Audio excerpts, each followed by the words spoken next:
Hey, today we're gonna get to play on the computer. We're gonna play with Tux, so we're gonna be doing something a little special, and we're gonna get right into it.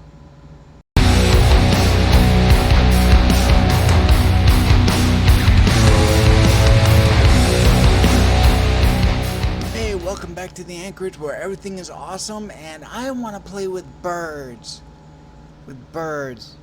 So, this is Shadow Strike. You might also know me as Ivan, and I happen to be a guest on the Switch to Linux supporter streams on Thursday nights at 7 p.m.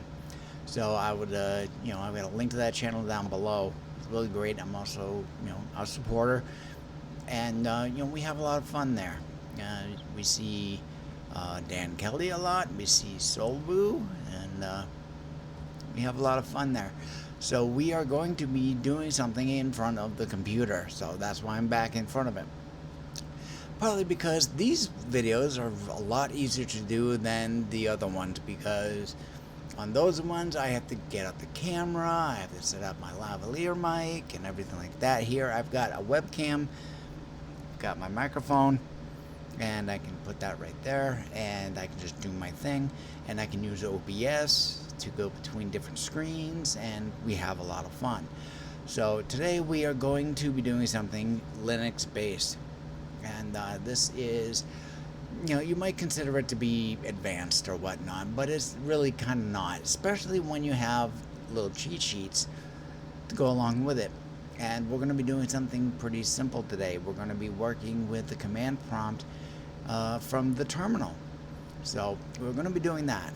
And, I'll be right back. Hey, if you happen to like the content you see on here, I would appreciate it if you subscribed and give this video a like. That would be even better.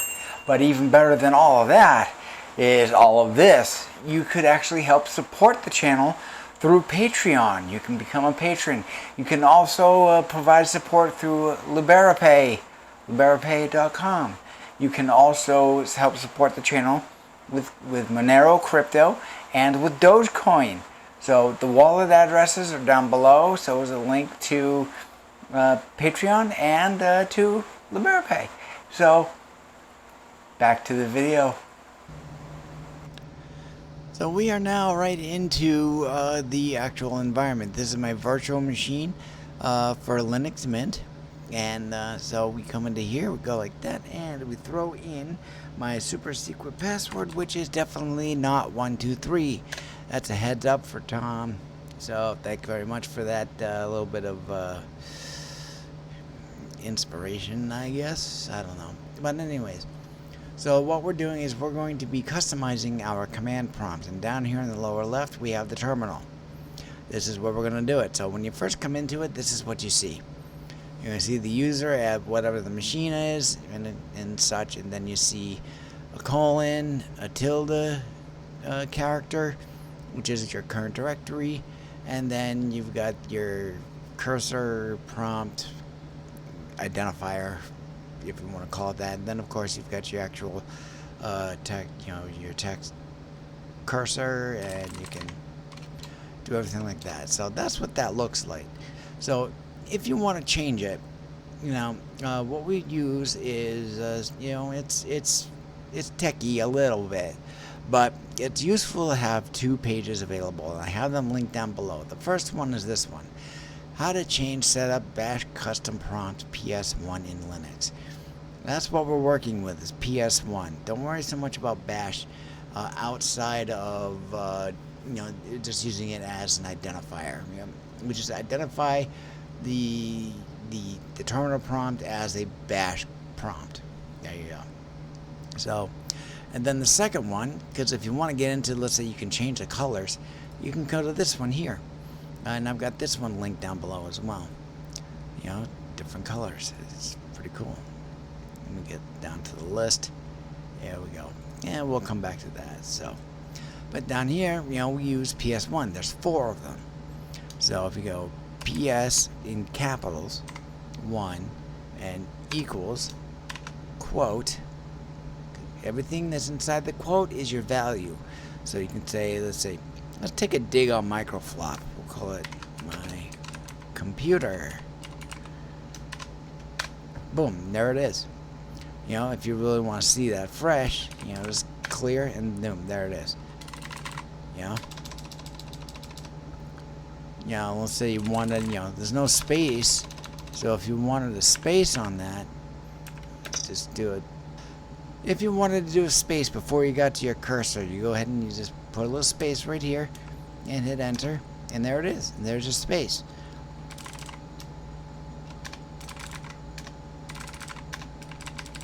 Yeah. So that's all good. So what we're going to get into is, you know, but the next time, let's say if you do that right from the command line and you close it out and you open it back up, of course you've got the default again. How do we actually make that, you know, permanent? So if we close that and if we go into the file area, of course you brought into here, and what we're looking for is in here. Just can't see it right now, so we have to display hidden files and folders. So you right click anywhere in there and you come down to show hidden items or files, and there they are. And we want to come to this file right here, which is the .bashrc. Double click on that and you'll be brought into the default text editor in Linux Mint, let's say. And you know, if you know, you'll be at the top originally. You want to go scroll all the way down to the bottom and down here. And now, for those not familiar with you know, configuration files and stuff like that, you'll see this command, this right here. It's a £sign or a hashtag. If you're, you know, if you're like, oh, well, that's a hashtag. No, it's a £sign. Because that goes all the way back to the days of the telephone, the landline telephone, way back in the day. Because you got a pound and you got a star. We call it a pound. Therefore, it is. So when you see those in here, you know, we call it, you know, for those working in configuration files on Linux, you know, we call that a comment. Because you're making a comment. You put that in there, and everything that's after it is totally ignored by the operating system. As you can see down here on this line, I have a pound at the beginning or a comment, and it's, you know, I've got all of my instruction right here. I want to export PS1 or my prompt to have this color display the AnKorage, and then I want to switch the color to orange and display the working directory, have a space, and then change the color again to, I believe that's white, and then a space, and there we go. So I'm actually going to take this space out, and I'm going to remove that comment so that it will actually know that what is written here is actually what I want to be displayed. So, but what do I say? Export. Well, basically, export is basically saying, you know, take the PS1 value that's indicated here and put that out there when you fire up terminal. So PS1, this is the prompt that we want to customize, and then we've got our quote, and then there's our values for everything in between. So if I save that or do a Control S, you can also come up here and do it through there, you know, and then I fire up the terminal, there it is. Boom, it's all there. So, and you know, you can make this you know, you can make it as boldface as well. You can underline it, you can italicize it, and that's where that page here comes in handy, you know, and this is where you can actually get the instructions for that. Me, I usually get the colors. And where did I get the colors? I got them from this page, which is how to change the color of your Linux terminal. You know, and just before you get halfway down to the bottom, you know, you get to the actual foreground and background color codes. And here they all are. Boom, boom, boom, boom, boom, boom. And these are all the colors that you've got that are available to use. You know, this would be the foreground or the actual text that you see, and these would be the backgrounds. So if you wanted to do a foreground and a background, you could enter in one value and then another value in any combination. So there's other colors available for the background. Boom, boom, boom, boom, boom, boom, boom. So you can do all that. Permanency, so on and so forth. You know, that's crazy right there. So, you toy around with it if you like. So we are basically doing that.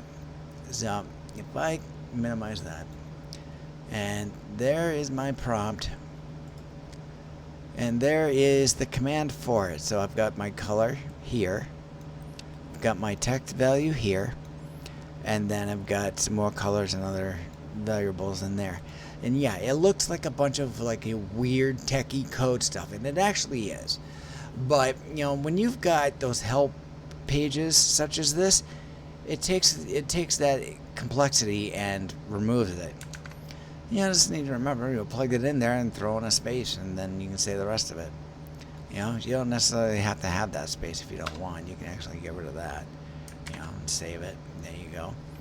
And then next time you fire it back up, because you can see the space in here right now. So if I get rid of that and I do a clear, it'll get brought back up and the same thing. So that's all right. So, and and some people are probably noticing I say TEH. Now, as of the date of this recording, last night I decided to take a dig against gamers, because they have to type so fast in chat and stuff like that sometimes, and they get typing so fast that they misspell stuff on the fly, and one of the biggest ones is the word the or the, so, and it comes out as TEH. So I'm like, yeah, let's make fun of those people, because I'm not a gamer, but I do play a game, and this is inspired by somebody that did a webcomic, and I'm like, I'm gonna roll with that. So I have to change all my thumbnails and stuff to say TEH and get those updated. So I've got all that, and I use the equal signs here just as a way to, just to kind of say, hey, this is the machine, and then I use the orange for everything else. So let's say you wanted to change it. Well, let's say I'm going to comment that because I just want to keep it. So let's say I wanted to keep that. I'm going to say export PS1 equals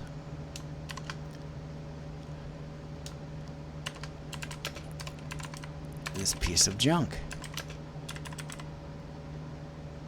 and end quote. And I'm going to save it. I'm going to put that space in there just for the sake of example, and then I'm going to come out here and I'm going to type in source.bashrc, and there it is.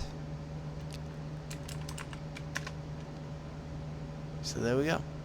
And now, and that is the permanent. So if I close it and I reopen it, this piece of junk, or OS junk, so I can just get rid of that.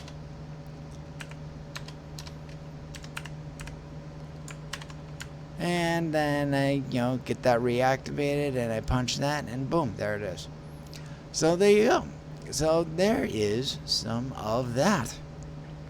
If you want to make this bold, there's options for that. You can get that on that listing. Let's see, I can do a find for bold. Of course, it doesn't find it, but it is out there.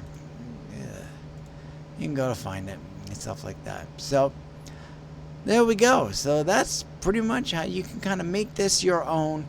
And and tell all the flop people and the fruitbox people to whatever, because when you're using the Linux desktop, then it's yours, and no one can come in and change things on you unless you want them to do that. and even then, you have to be the one to actually enable that change to happen. Rest of the time, you can customize it, and this is just one way to customize it to make it your own. And just as a quick thing regarding having bold text, you can come to this page right here, and you can come down, there it is, and highlight $, parenthesis, T-put, bold, end parenthesis, and everything after that will be bold at that point. So, and if you want to see how that looks, so we'll fire it up, and there it is. It's all in bold. So if I was to go back in here, you can see that. Now let's say if I was to actually get rid of that, I'll cut it, save it. See how that is there? Here, I'll fire up another one. I'll put this out here out of the way. I'll do that. Come on. Of course, it doesn't make another one in this instance. But what we can do is just type in source .bashrc, and there it is. So you can see the bold and the normal without the bold. So there you go. If you don't want it to be overly bright, I'd suggest using the normal, but otherwise go ahead and put the bold notification in there. So we will actually just go ahead and we'll just paste it right there. You can see it's got the code of sorts. Save that, come back out here, and boom, there it is. So there we go. And there we go, and that is customizing the command prompt in Terminal, just to kind of have some fun and just to kind of help make it a little more your own. I do that with mine because it's my computer, my build of the operating system, so I'm going to do it my way. And I wanted to have my own flavor, so you can do the same. So this is just for fun. And so in another video that I'm going to be doing, we are going to be focusing on something called NeoFetch. And NeoFetch. It's really just eye candy for the most part. You can sometimes get some useful information on it, but it's really useful for doing your own thing, just kind of giving it your own little bit of flavor, stuff like that. And but we'll talk about that in that video, stuff like that. So we are going to call it there, and we are pretty much done.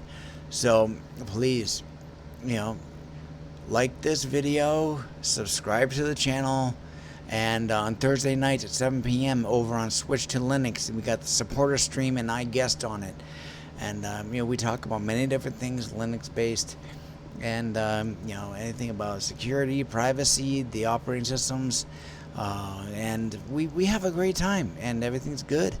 So please join us over there. I've got a link to that channel down below. So it's great. And on Friday nights, those are fun too because of the weekly news roundups, and get to feed the kitties at the end. So I think I may have had some sort of influence on making that a regular thing. It was before I became a supporter. I would join in on Discord when that was still a thing on the channel. And he started treating the kittens, or the cats. So, but anyways, I am out of words, and I'm out of ideas for this video. So, come back next time, and that should be the video about NeoFetch. I've got another video in the works that gets back to doing projects and such. I'm waiting for a part, but I have to wait a little time for that. I've actually started filming it, and it's just sitting in a drive on this computer, and we'll pick it up at some point down the road. Yeah. So anyways, enjoy it, and we will talk to you later, alright? Skál.